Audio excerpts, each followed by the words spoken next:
beda. Coba lihat jumlah huruf Bismillahirrahmanirrahim ada berapa? Ada kayak dulu ini. Dan surat An-Nas ayatnya ada berapa? Itu aja, itu yang akan dijelaskan itu. Jadi sekarang akan menjelaskan tentang Bismillahirrahmanirrahim. Bismillahirrahmanirrahim ada berapa huruf, dan surat An-Nas ada berapa ayat. Itu yang akan dibahas kita. Nah ini jadi kan kita akan hancur ya dalam Quran kemarin tentang masih Bismillahirrahmanirrahim, sekarang juga masih Bismillahirrahmanirrahim. Jadi kalau dibahas semuanya ya memerlukan mungkin 10 kali pertemuan atau 15 kali pertemuan gitu, panjang sekali bahasannya. Tapi ya kita saya ringkas saja, nggak terlalu banyak semuanya.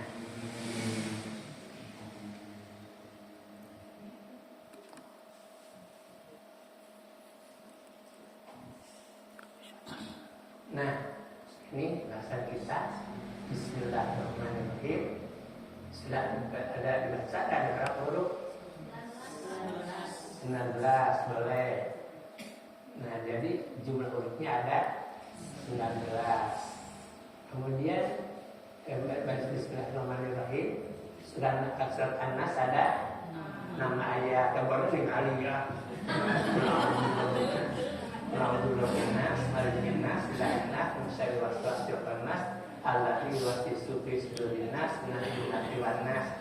Nah sekarang dari 19 huruf basmalah dikali kepada 6 ayat surat An-Nas jadi berapa? Nah, jumlahnya ada 114. Berarti Al-Quran jumlah suratnya ada 114 surat. Ya, tidak rahasia kasih ada di sana. Jadi Bismillahirrahmanirrahim jumlah hurufnya 19. Surat terakhir An-Nas ada 6 ayat. Jadi 19 kali 6 berarti 114 surat. Nah, untuk itu basmalah terulang dalam Al-Quran sebanyak 114 kali, berarti 19 kali 6 adalah 114. Nah ini seperti tadi, kecuali surat Taubat, Bara'atullah wa Rasulihi, itu surat Taubat tidak pakai bismillah. Karena apa? Karena begitu kerasnya, dimana orang-orang disuruh berjuang di dalam medan badar itu dari surat Taubat itu. Jadi ayatnya keras-keras, makanya surat Taubat tidak memakai bismillah. Kalau begitu 114 surat tanpa Taubat di 113. Ya, 113. Nah, ini ada dalam surat apa lagi? Innahu min Sulaiman wa innahu bismillahirrahmanirrahim. Ketika Nabi Sulaiman bogoh karatu Bilqis, dia ngirim surat Innahu min Sulaiman. Ini ada di Sulaiman wa innahu bismillahirrahmanirrahim. Jadi kalau dalam surat-surat Al-Quran ada yang 113 Bismillahirrahmanirrahim, ditambah doa Nabi Sulaiman ketika ngirim surat ke Ratu Bilqis diawali dengan Bismillahirrahmanirrahim, dan jumlahnya ada 114. Nah, sedang jumlah penjaga rakaat sahur juga ada 19. Itu dalam surat Al-Mudaththir kalau nggak salah 30. Hariha tis'atu asyr, yang menjaga neraka itu ada 19. Padahal penjaga neraka adalah balik mari. Kemudian yang mengelola neraka itu ada 19. Di antaranya tugasnya komandannya adalah malaikat Israbaniyah. Jadi itu yang melempar-lemparkan manusia ke dalam neraka itu adalah malaikat Israbaniyah. Bahkan di samping itu malaikat Israbaniyah ketika ada surat Taubat itu ya, ini ketika umat Islam berhadapan dengan orang kafir Quraisy untuk berperang, ketika itu memang umat Islam cuma 313. Nah, kemudian ketika itu mereka berdoa, ya Allah, andai kata ini perang pertama orang Islam, andai kata perang ini Islam kalah, kemungkinan Islam tidak akan menyebar ke dunia ini. Maka Allah menurunkan bala tentara yang dipimpin malaikat Zabaniyah, sehingga jumlah umat Islam 313, kemudian sedangkan jumlah orang kafir 1000.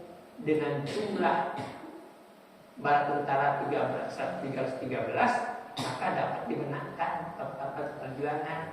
Makanya ada ulama ahli sufi, kalau mau wiridan cobalah wirid. Kalau ingin sesuatu wiridlah, mau wirid apa saja dengan jumlah 313. Itu pertanda dulu ketika orang Islam perang jumlahnya 313 bisa dapatkan 1000 orang. Perang perjuangan yang luar biasa. Nah, makanya para ulama banyak yang wiridnya itu 313. La ilaha illallah, la ilaha illallah. Dan atau banyak lah wirid yang lain itu suka 313 kalau ulama itu. Sebab jumlah tentara yang 313 itu bisa mengalahkan yang 1000 orang. Itu dicampur serta taubat pas yang dibacakannya. Nah, selanjutnya, Bismillahirrahmanirrahim, yaitu orang pertama kali mengucapkan Bismillah Nabi Nuh alaihissalam memerintahkan umatnya untuk membaca Bismillah saat naik ke kapal pada waktu berlayar. Hal ini disebutkan Allah dalam firman-Nya surat Al-Hud ayat 41. Wa qala tabu biha bismillahirrahmanirrahim wa mursaha inna rabbi laghafurur rahim. Jadi, kita sekarang kalau mau pergian, mau berangkat, itu doanya bismillahirrahmanirrahim wa mursaha. Ulama hufaz Al-Quran telah sepakat pada huruf roh di sini seharusnya bismillahirrahmanirrahim wa mursaha, tapi ini dispesialkan oleh para ulama hufaz sedunia. Pada ini cuma dibaca re. Sepakat kalau ulama di bismillahirrahmanirrahim wa mursaha dengan menyebut nama Allah pada waktu berlayar dan berlabuh.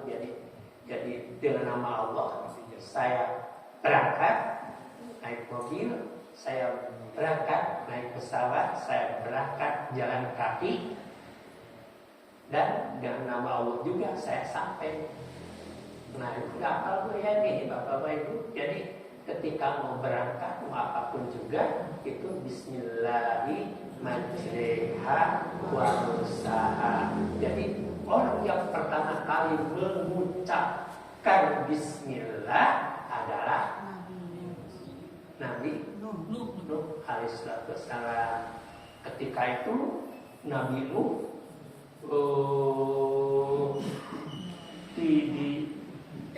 dibully semua orang-orang kafir. Nabi itu orang gila, orang edan segala macam. Sehingga pada waktu itu Nabi itu berdoa, ya Allah, ini gimana saya tidak putus asa. Nah, salah satu pantangan yang tidak boleh diucapkan oleh para nabi siapapun juga itu adalah putus asa. Jumlah nabi dan rasul adalah 134.000 yang diturunkan ke dunia. Sedangkan yang menjadi nabi dan rasul ada 135. Jadi ada 238.000 nabi dan nabi dan rasul 315 nabi dan rasul. Yang wajib diketahui cuma 25. Wajib kan?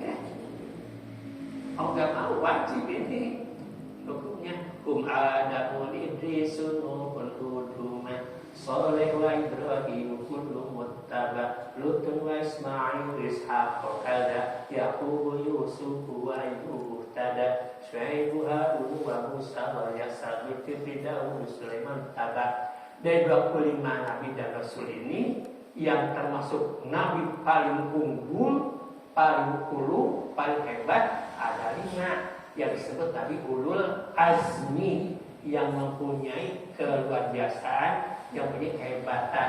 Kalau hafal ulul azmi ingat aja Mimin, Mimin, Muhammad, Ibrahim, Musa, Isa, Nuh, Mimin itu. Ada 5 ulul azmi. Dan penghulunya para nabi ada cuma 1, yaitu kanjeng Nabi Muhammad Sallallahu Alaihi Wasallam.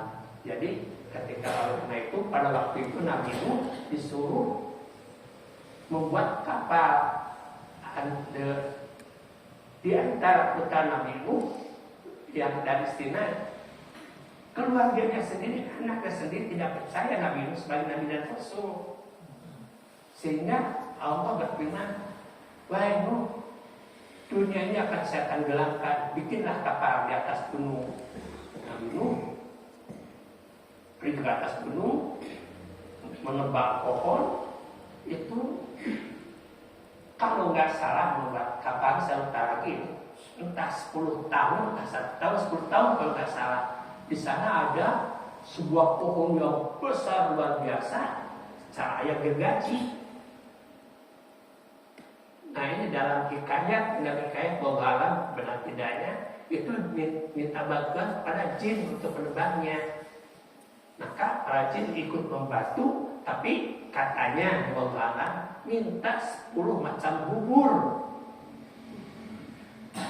Itu terjadi pada tanggal 10 bulan Syuro, 10 Muharram, makanya sebut bubur. Bubur 10 macam gitu. Surah 10 ya beren bubur namanya cara bubur ayam bagaimana. Jadi 10 macam itu dia tahu 10. Nah begitu kemudian orang-orang mencemohkan dasar orang gila membuat kapal di atas gunung. Seharusnya buat kapal di pantai. Tapi lama kelamaan ya dunia ini karam. Bahkan putranya Nabi Nuh, Syam bin Nuh, dia berkata, bapak saya tidak akan ikut bapak. Saya naik lagi kepada pohon yang tinggi. Ya, tetap saja tenggelam. Nah itu orang yang pertama kali mengucapkan Bismillah adalah Nabi Nuh alaihissalam. 2 kalimat Bismillah itu selalu menjadi pembuka dalam surat-surat yang ditulis beliau, yaitu bernama Sulaiman. Termasuk suratnya pada Ratu Balqis, surat tercantum di surat An-Naml ayat 30 berbunyi innahu min Sulaiman wa innahu bismillahirrahmanirrahim. Ini surat dari Sulaiman, innahu min Sulaiman wa innahu bismillahirrahmanirrahim. Dan surat ini saya awali dengan kalimat bismillahirrahmanirrahim. Dan suratnya apa saya? Jadi innahu min Sulaiman, ini ada dari Sulaiman, surat ini dari Sulaiman. Wa innahu bismillahirrahmanirrahim. Dan surat ini saya tulis di awal dengan bismillahirrahmanirrahim. Innahu bismillahirrahmanirrahim. Allah ta'alu, kau jangan tunduk kepada siapapun juga. Waktu ni muslimin, datanglah pada aku dan berserah diri. Dan mengucapkan bismillah dengan beragama Islam. Itu kenapa Nabi Sulaiman mengirim surat kepada Ratu Bilqis? Berangkat dari satu waktu Nabi Sulaiman mengumpulkan semua bala tentaranya, baik tentara bangsa jin, bangsa manusia, dan hewan. Ternyata dari semua itu semuanya hadir kecuali 1 ekor burung yang tidak hadir, itu burung hud. Burung hud.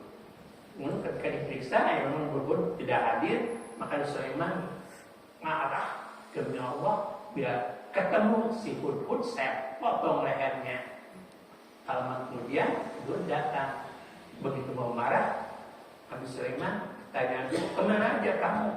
Waduh, saya Nabi Allah Sulaiman, saya melihat seorang wanita yang cantiknya luar biasa, nggak ada di sini. Kaya lagi, seorang ratu lagi, tapi saya menyembahnya pada matahari. Oh ya benar cantik. Wah udah bikin surat. Hebat siapa? Innahu min Sulaiman wa innahu bismillahirrahmanirrahim. Allah ta'alu wa atuni muslimin. surat oleh Hudhud sendiri sampaikan ke sana, sampai ke istana sudah ditutup pintunya, sedang sudah malam, maka Hudhud masuk dalam roster begini. Kemudian istana Bilqis sudah tidur, maka surat itu ditaruh di atas dadanya Bilqis. Begitu dibaca, waduh, ini dari siapa? Sulaiman. Banyak ceritanya, mudah-mudahan banyak Sulaiman itu. Nah itu orang yang pertama kali mengucapkan Bismillah, Nabi Nuh, dan orang yang pertama kali menulis Bismillahirrahmanirrahim adalah Nabi Sulaiman. Nah, ini dalam Bismillahirrahmanirrahim ada ba, ya. Ada ba, ada sin, ada mim, ada Allah, ada Ar-Rahman, ada Ar-Rahim. Sebetulnya, ya, ba dalam Bismillah itu Bahaullah, kemuliaan Allah, dan Baka'ut Ta'idin, artinya tangisan orang-orang yang bertobat. Bismillahirrahmanirrahim itu Bahaullah, keagungan Allah. Hanya pernah enggak kita ketika bertobat nangis? Sedangkan kita baca bi saja itu sudah kita mengakui bahwa keagungan Allah dan saya bertobat, nangis. Baru ucapkan bi saja. Sin, bis itu sana'ullah, keagungan Allah, dan sahwul ghafilin. Sahwul ghafilin artinya kesalahan orang-orang yang lalai. Berarti ketika kita salah bertobat diawali dengan Bismillah. Sin kita mengakui bahwa saya ini pernah berbuat salah. Mim adalah Majdullah, yaitu keluhuran Allah, dan juga maghfiratul muttaqin, pengampunannya bagi orang-orang yang berdosa.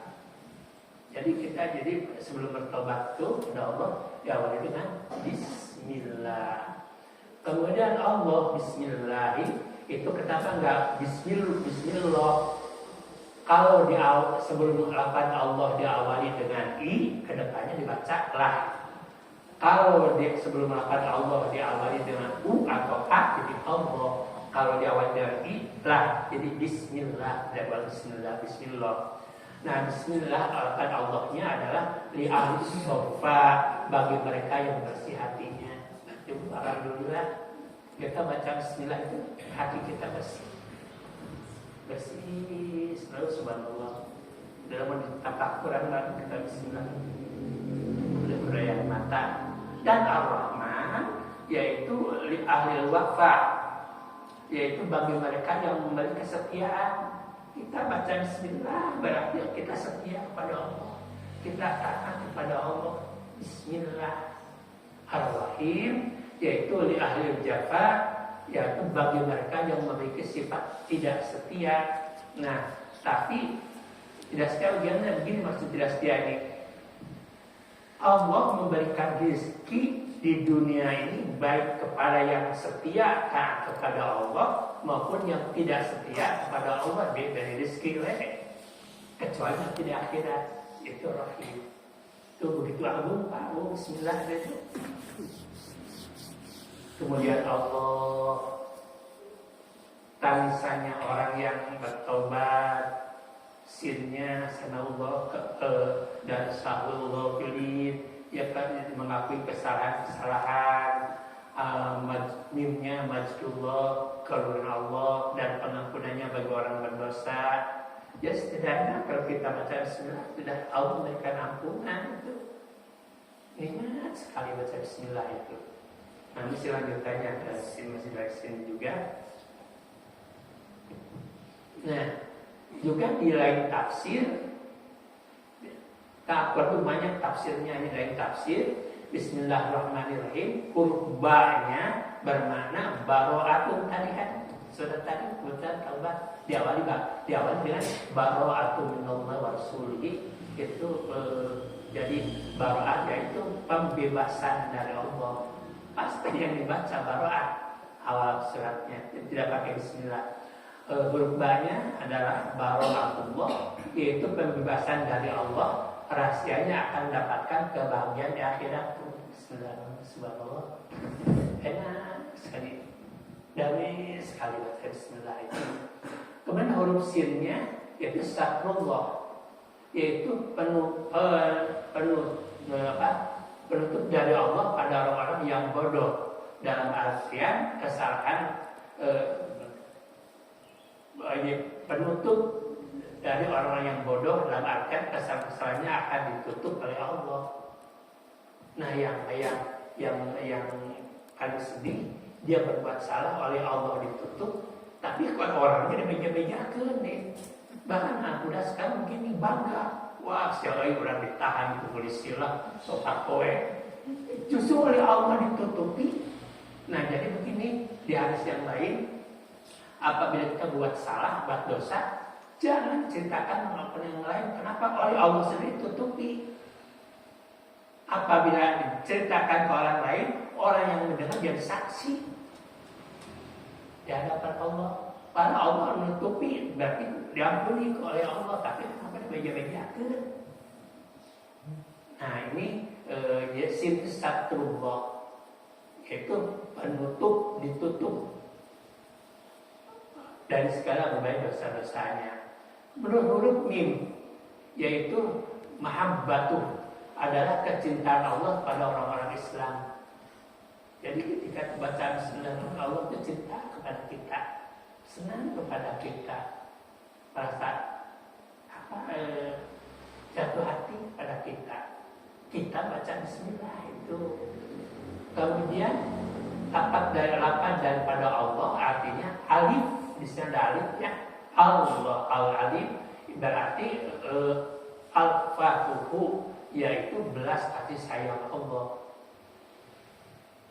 Alfa Maret, alfa bisa berarti 1000 dan bisa berarti kasih sayang kadedeh. Jadi kadedeh Allah itu, jadi mungkin orang semacam bismillah, dan ketika kita ucapkan lah, Allah menurunkan kasih sayang kepada kita.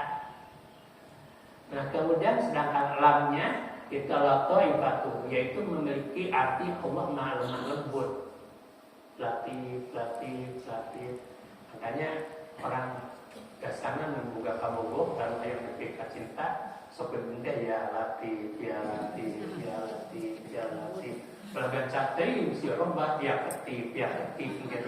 Jadi saketip itu ya latif itu ulama menamakannya 313 kali, sebab berhasilnya perjuangan ketika melakukan ibadah.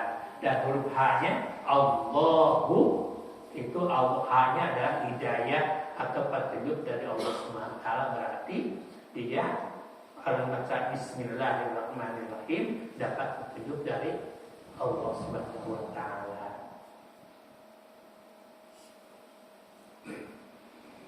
Nah, kemudian masih lanjutan kan bismillahi. Sekarang rohnya, huruf rohnya yaitu ridwanuhu, keriduan Allah kepada orang-orang yang berlomba-lomba dalam kebaikan dan orang yang bertobat. Jadi Allah ridho. Nah, ibu bapak, istri masuk surga karena ada ridho dari suami. Nggak ada hadis mengatakan suami masuk surga karena ridho dari istri. Nggak ada. Ada juga istri masuk surga karena ada ridho dari suami. Nah, kemudian huruf H-nya bismillahirrahman itu hilmah, ada hilim. Ya Allah maha pengampun, yaitu ketika seorang hamba berbuat dosa, maka Allah tidak mudah langsung memberikan siksa, berikan diberi kesempatan untuk bertobat terlebih dahulu. Jadi ketika bersalah, berbuat dosa, tidak langsung siksa oleh Allah, tapi diberikan kesempatan untuk bertobat. Kemudian huruf nunnya, huruf mim. Bismillahirrahmanirrahim, yaitu huruf mim yang sebelumnya ada munatah, yaitu anugerah Allah terhadap orang-orang mukmin.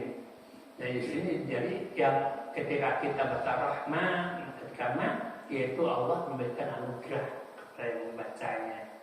Nirrahim, huruf nun itu nurul maghfirati fid dunya wa nurut ta'ati fil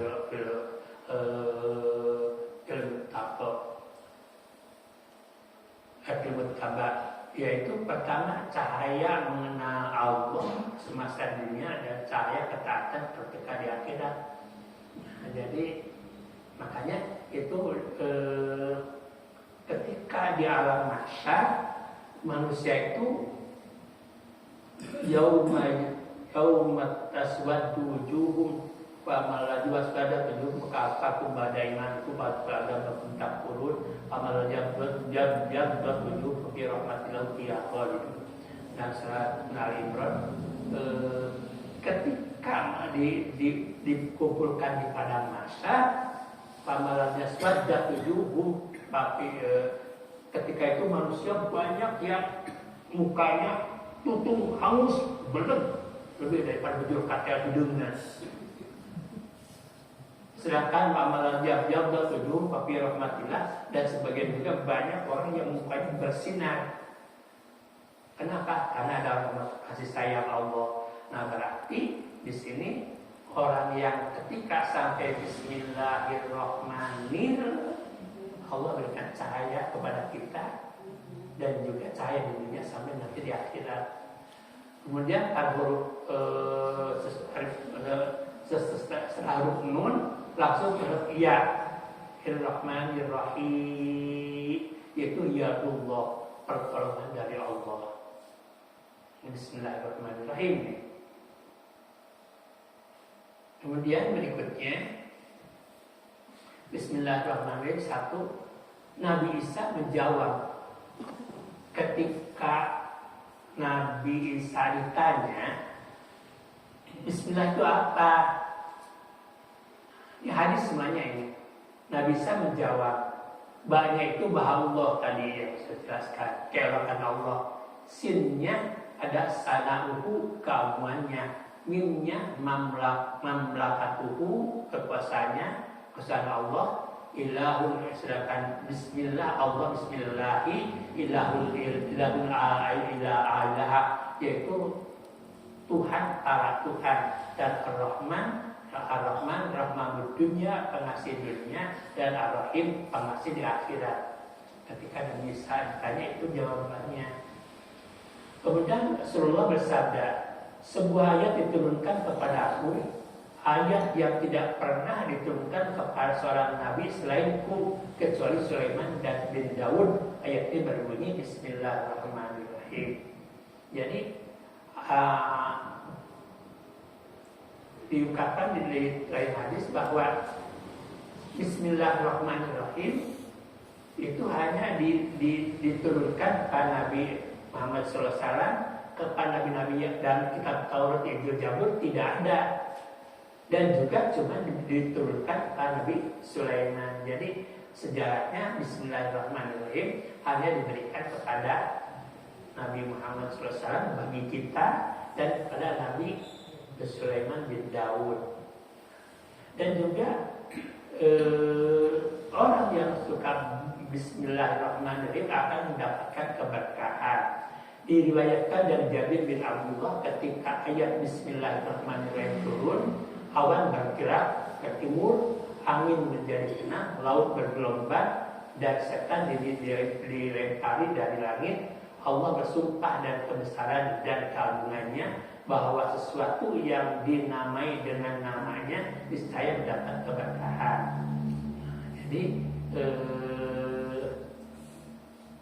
kan yang kita inginkan berkah ya, uang berkah, harta berkah, hidup berkah. Nah, berarti kalau kita ingin dapat keberkahan ya perbanyak baca Bismillahirrahmanirrahim. Nah, ketika turun itu wahyu Bismillahirrahmanirrahim, awan itu bergerak timur, awan Nah, kemudian angin menjadi tenang, tidak ada angin, tenang sekali, tapi laut bergelombang. Dan setan dilempari oleh malaikat ketika turun ayat Bismillahirrahmanirrahim. Hadis riwayat Abu Ya'la, Al-Hakim dan Al-Bazzar. Dan Bismillah adalah salah satu asma Allah. Jarak Allah dan jarak Allah dan asmanya hanya sebatas jarak hitam mata pada putih mata. Jadi begini, Allah itu mengharapkan nama-nama Allah ada 9. Ketika kita Bismillahirrahman, nah jarak antara lafaz Allah dan Rahman itu saking dekatnya, seperti dekatnya bola mata putih yang hitam. Ar-Rahman, Ar-Rahim, Al-Malik, Al-Qudus, As-Salam, Al-Mu'min, Al-Muhaimin, Al-9. Jadi jarak antara lafaz Allah dengan sifat-sifat Allah 9 itu jaraknya cuma seperti dekatnya mata putih ke mata hitam. Sebenarnya tidak ada jarak, saking dekatnya. Terakhir ini, nah itu 1, 2, 3, 4, 5, 6 kan, ini 4. Yang kelima, orang yang suka baca Bismillahirrahmanirrahim, diriwayatkan dari Ibnu Abbas, Rasulullah bersabda, seandainya salah seorang dari kalian mendatangi istri lalu membaca Bismillah, Allahumma jannibna syaitan wajannib syaitan ma razaqtana, saya jika ditakdirkan keturunannya dari hubungan tersebut, maka setan tidak membahayakan anak itu selamanya. Harap mereka beda ya. Ini maksud suami mendatangi, yang maksud mendatangi ini bahasa halus. Ini maksud mendatangi ini ketika suami mau berhidup dengan si Neng di waktu itu, ketika pentas ya agak kasar aja, bukan kasar. Ketika baik pentingnya dan memang fikih gitu, ketika kepala si Ujang pas nempel di pintu gerbang sini, di sana baca Bismillahirrahmanirrahim, Allahumma jannibna syaitan wajannibna syaitan. Baca itu suaminya dan istrinya, itu insya Allah anak-anaknya soleh dan dia tidak akan tergoda oleh setan. Sebab dan juga yang pertama, setan tidak akan melihat kita melakukan begitu. Kalau kita nggak mau baca itu, terus setan, wah ya film nih. Nah itu jadi dari baca Bismillah itu harus membaca Allah Bismillah ya Allah wajannibna syaitan wajannibna syaitan fima razaqtana. Harap aku.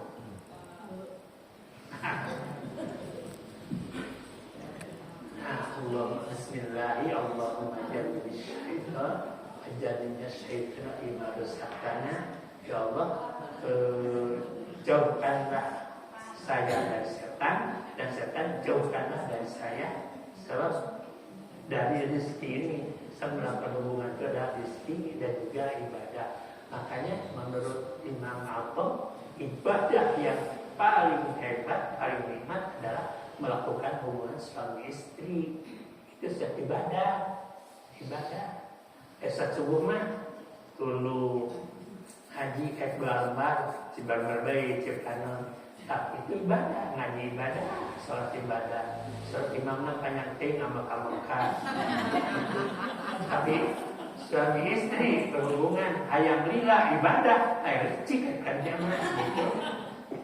Nah, ya memang Bu ya begini, menurut Imam Nawawi Al-Batani itu makanya ada Pak Al-Adian juga kalau maghrib itu bisa suatu yang pendek.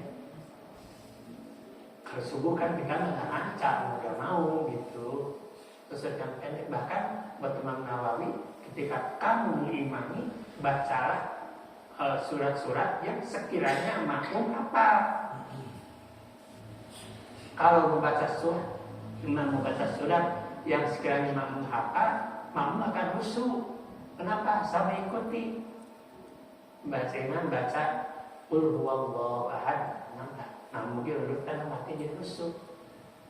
Hanya sebaik-baiknya orang ketika mengimami dengan bacaan yang pendek, tapi ketika dia sendiri sepanjang-panjangnya gitu.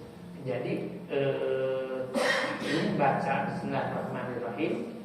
Ada beberapa imam, kalau Imam Syafi'i ketika mengimami itu Bismillahirrahmanirrahim yang dikeraskan. Kalau Imam Hanafi itu baca Bismillahirrahmanirrahim dalam hati, tapi baca Bismillah juga dalam hati.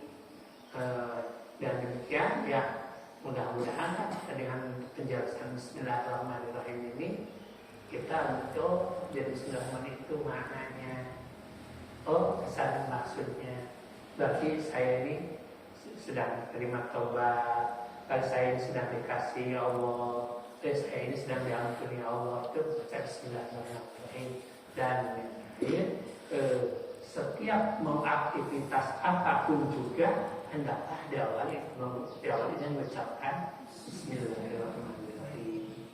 Mau apapun juga Bismillahirrahmanirrahim, kecuali dua yang awal itu, mau dan mau pipis boleh Bismillahirrahmanirrahim. Kecuali yang dua tak boleh. Selain itu semuanya disunahkan baca Bismillahirrahmanirrahim. Bahkan kadang-kadang tidak jarang ini jika saya di pondok dulu sampai lama dulu subhanallah luar biasa. Kemudian akhirnya tinggal makan, bayar uang, bayar pada pesantren, bayar dulu enggak. Kadang-kadang ini kita mau makan sudah nggak punya apa-apa. Kemudian ketika itu berangkat kiai bawa macul, kita ini nanti Pak Kiai mau macul sawah, kita ikuti. Kemudian memang di sawah sediakan tadi kita macul, dikasih makan apa luar biasa.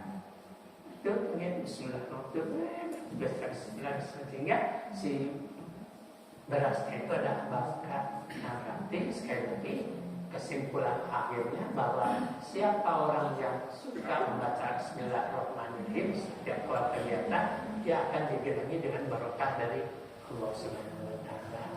Sekian, ini masih panjang, masih banyak. Saya kan diambil dari bagian tafsir, panjang banget ini, tapi waktunya nih ya, terbatas sekali.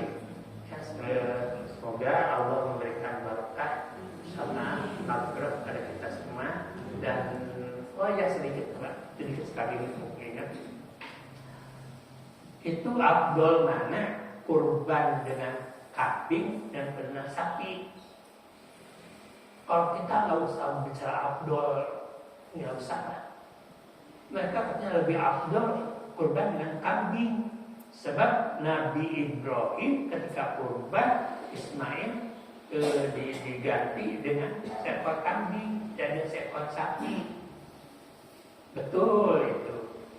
Dan juga kurban bagi siapa aja. Memang ketika Nabi Muhammad mau menyembelih kambing, Bismillahirrahmanirrahim, Allahumma taqabbal qurbana inni wa min ummati, ya Allah, terimalah kurban dari saya dan dari umatku. Itu berarti umat yang masih hidup, umat yang sudah mati, umat yang bukan. Kurban seekor kambing itu bagi sekian miliar umat Nabi Muhammad. Itu Bismillahirrahmanirrahim, Allahumma taqabbal. Kalau kita Bismillahirrahmanirrahim, Allahumma taqabbal qurbana, dari siapa sebutkan itu Bismillahirrahmanirrahim saja. Nah betul ya. Tapi gimana ini kurban dengan sapi? Manfaatnya lebih besar juga manfaatnya. Kalau kurban kambing kadang-kadang orang tidak mau makan. Kalau sapi siapa pun juga mau makan, mangkatnya lebih gede lagi. Sedangkan dalam hadis khairun nas anfa'un linnas, sebaik-baiknya manusia adalah yang memberikan manfaat kepada manusia. Nah, disebutlah ada orang yang super kaya, kayanya luar biasa. Dia mendapatkan ceramah bahwa nanti yang kita korbankan itu jadi tunggangan kita surga, berubah tidak bersalah. Ini bilang, kita punya anak 5, punya anak 6. Kita tanya yuk pada kiai, boleh enggak ini kurban buat keluarga kita 8 orang, anaknya 6, suami istri, 2 bapak 2, jadi 8. Datang ke kiai, kiainya tegas. Kiai bilang tidak bisa. Sampai dibuat 7 orang, 8 orang nggak bisa. Dia pulang sedih, kumah ada cek kiai ini mah bisa. Kalau membuat kurban kamu pengertiannya mah bisa bareng naik sapi. Nggak bisa tuh pak, kurban. Nah, makanya kita harus healing, harus bisa membaca perasaan orang lain itu jadi putus asa. Terus itu percuma, ada orang ayam bareng naik sapi. Akhirnya datanglah kepada seorang kiai yang ramah tamah, yang santun, yang baik. Pak Kiai, habis ada kurban, anak, genap, habis ibu bapaknya 2, jantan kayak udah 8 orang, tapi udah Rasul itu papan carekan, nggak bisa bertujuh. Kiainya kan ilmunya tinggi, oh gitu. Anak bapak itu yang paling kecil umurnya berapa tahun? 3 tahun. Nah gini, budak mah bisa pakai alukur, dan urting sapina, perlu pakai taraje. Gitu. Tarajenya naon Pak Kiai? Domba. Nah jadi naik taraje domba dan domba naikkan sapi. Kan jadi 8 orang. Oh ya Allah, atau beja ke suami istrinya macam ini bisa orang nanti kesana sampai bareng-bareng. Aku pakai taraje domba. Pak orang mungkin naik sapi udah barang beli taraje nawe atuh. Jadi untuk sapi hiji domba daratan. Itu. Nah jadi itu banyak sekali hadis yang mengungkapkan sapi buat 7 orang, unta buat 7 orang, domba 1 orang. Itu ceritanya ketika pulang dari Medan Terang, pas Idul Adha, sahabat ini beli sapi 7 orang, nanti ceritanya banyak tinggal. Nah jadi ibu dan bapak serahkan aja, nggak usah jangan lihat outdoor segala macamnya, yang ada tuh kita ikhlasnya kita berkurban. Itu usikum anasibika Allah wa ta'ala. Assalamualaikum warahmatullahi wabarakatuh.